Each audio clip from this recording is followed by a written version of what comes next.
Hey guys, I'm super sorry for not posting all week. I was kinda sick and also school. I'm gonna find a way to fix my schedule, but in the meantime, today we're reading 2 Samuel chapter 16. I'm so sorry 2 Samuel is taking me so long to do. It's just really 8th grade. It's really 8th grade. Also, happy first of the month. And today's verse of the day is Jeremiah 29 verse 13. You will seek me and find me when you seek me with all your heart. Amen. So today we're reading 2 Samuel chapter 16. 2 Samuel chapter 16. When David had gone a short distance beyond the summit, there was Ziba, the steward of Mephibosheth, waiting to meet him. He had a string of donkeys saddled and loaded with 200 loaves of bread, 100 cakes of raisins, 100 cakes of figs, and a skin of wine. The king asked Ziba, "Why have you brought these?" Ziba answered, "The donkeys are for the king's household to ride on, the bread and fruit are for the men to eat, and the wine is to refresh those who become exhausted in the wilderness." The king then asked, "Where is your master's grandson?" Ziba said to him, "He is staying in Jerusalem because he thinks, 'Today the Israelites will restore to me my grandfather's kingdom.'" Then the king said to Ziba, "All that belonged to Mephibosheth is now yours." "I humbly bow," Ziba said. "May I find favor in your eyes, my lord the king." As King David approached Bahurim, a man from the same clan as Saul's family came out from there.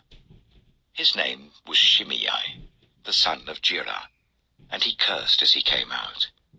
He pelted David and all the king's officials with stones, though all the troops and the special guard were on David's right and left.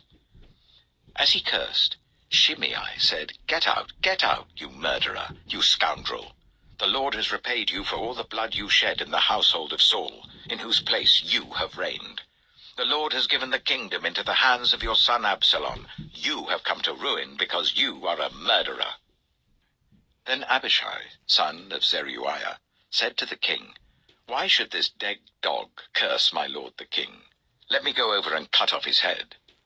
But the king said, "What does this have to do with you, you sons of Zeruiah? If he is cursing because the Lord said to him, 'Curse David,' who can ask, 'Why do you do this?'" David then said to Abishai and all his officials, "My son, my own flesh and blood, is trying to kill me. How much more then this Benjaminite? Leave him alone, let him curse, for the Lord has told him to. It may be that the Lord will look upon my misery and restore to me his covenant blessing instead of his curse today." So David and his men continued along the road, while Shimei was going along the hillside opposite him, cursing as he went and throwing stones at him and showering him with dirt. The king and all the people with him arrived at their destination exhausted, and there he refreshed himself. Meanwhile, Absalom and all the men of Israel came to Jerusalem, and Ahithophel was with him.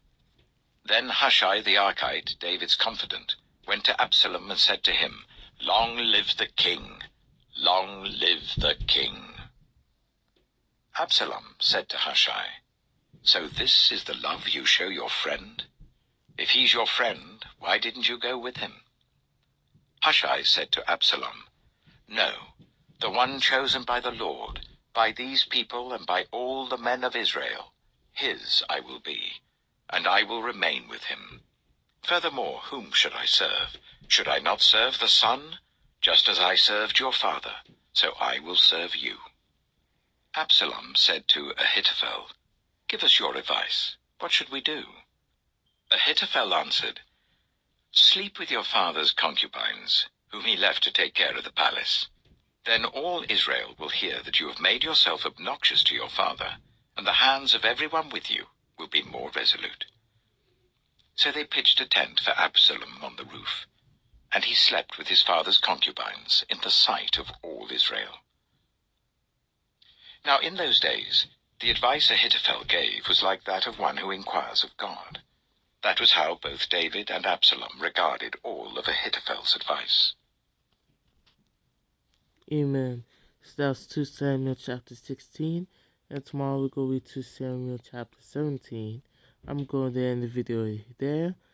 I'm so sorry for not posting all week. And you guys have a blessed month of excuse me. And you guys have a blessed month of November. Amen.